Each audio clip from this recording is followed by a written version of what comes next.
સીતારામ મિત્રો, કેમ છો? બધા મજામાં? બધાય મિત્રો મજામાં છો એ શુભેચ્છા આપું છું.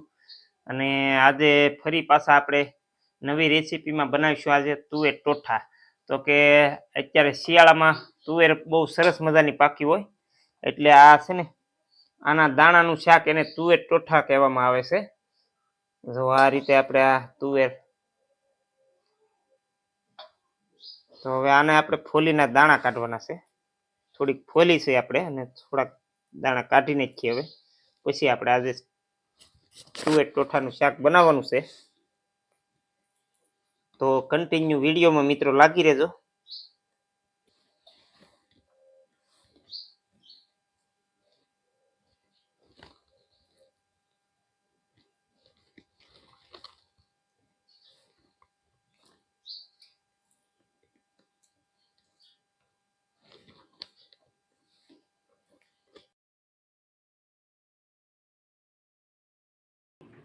ચાલો મિત્રો, તો આપણે તુવેર ફોલી નાખીએ, તો આ દાણા કાઢી નાખ્યા. અને હવે આપણે ચૂલે જઈ અને ચૂલો પેટાવી અને આ તુવેરના દાણાનું શાક એટલે તુવેર ટોઠાનું શાક કરવાનું છે, તો કન્ટિન્યુ વિડીયોમાં લાગી રહેજો. ચાલો મિત્રો, ચૂલે આવી ગયા. હવે આપણે ચૂલો પેટાવી દઈશું અને હવે આપણે તુવેર ટોઠાનું શાક શેડવવા મૂકવાનું છે, તો તપેલું મૂકી દઈએ. તો આની અંદર થોડુંક તેલ નાખીશું આપણે.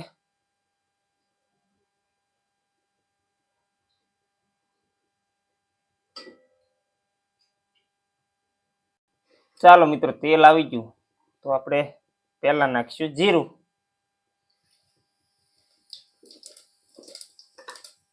હવે નાખીશું વઘારણી.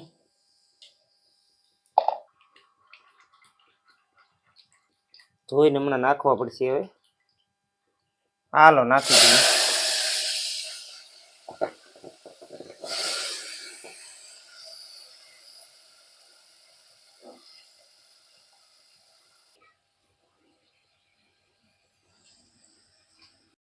ચાલો મિત્રો, હવે તુવેરના દાણા આપણે હલાવી નાખીશું ને તેલ ભળી જાય.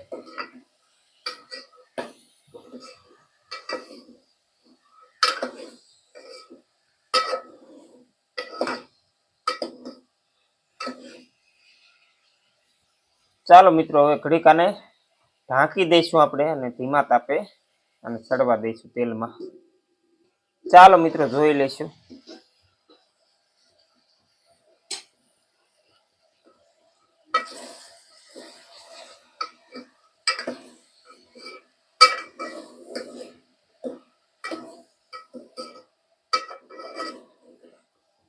હવે મિત્રો, આમાં મીઠું નાખશું. હવે નાખીશું હળદર. હલાવી નાખીશું.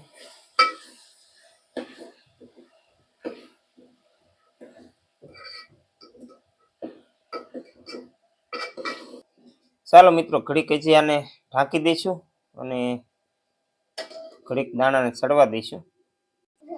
હાલો મિત્રો, જોઈ લઈ. જો દાણા સડવા આવ્યા છે, તો આપણે થોડાક હલાવી અને બાકી ઘટતા મસાલા આપણે નાખીશું. હાલો મિત્રો, મરચું નાખી દઉં આમાં.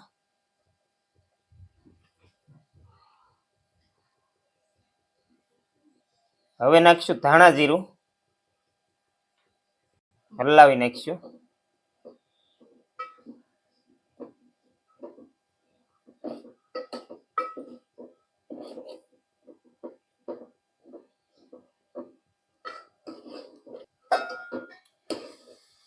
હાલો મિત્રો, આપણું મરચું ને ધાણા જીરું ભળી ગયું, તો હવે આમાં નાખીશું થોડુંક પાણી.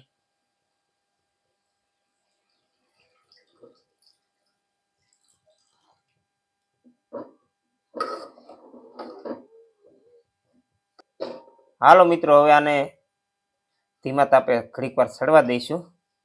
ઢાંકી દઈએ. ચાલો મિત્રો, જોઈ લઈએ. આપણું શાક સડવા આવ્યું છે મિત્રો.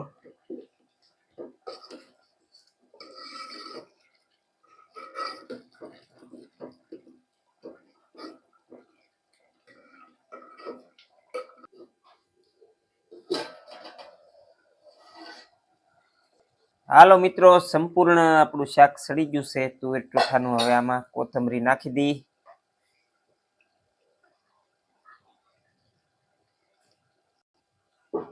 હાલો મિત્રો, હવે છે ને શાક આપણું સડી ગયું, તો તપેલું નીચે ઉતારી લઈએ.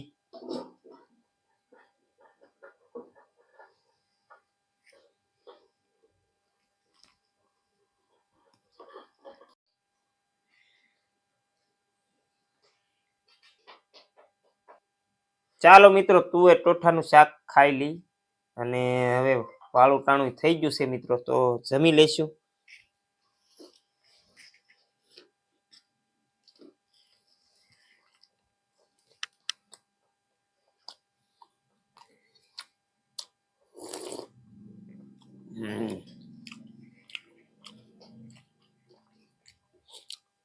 બહુ મજા આવે એવું શાક બન્યું છે મિત્રો. મરસા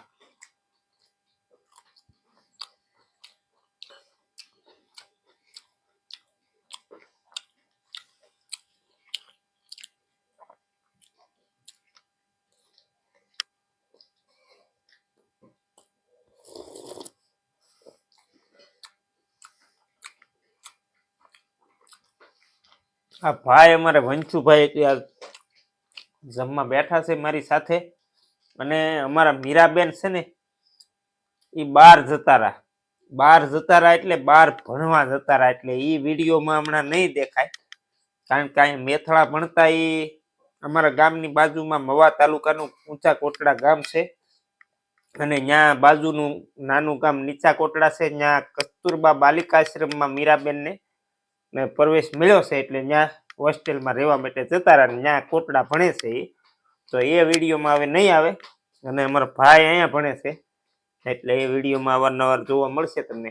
તો મિત્રો, અહીંયા આપણે વિડીયો પૂરો કરીએ, અને આવા નવા વિડીયો જોવા માટે જે કોઈ મારી આ ચેનલમાં નવા મિત્રો હોય આ મારી ચેનલને સબસ્ક્રાઈબ કરજો.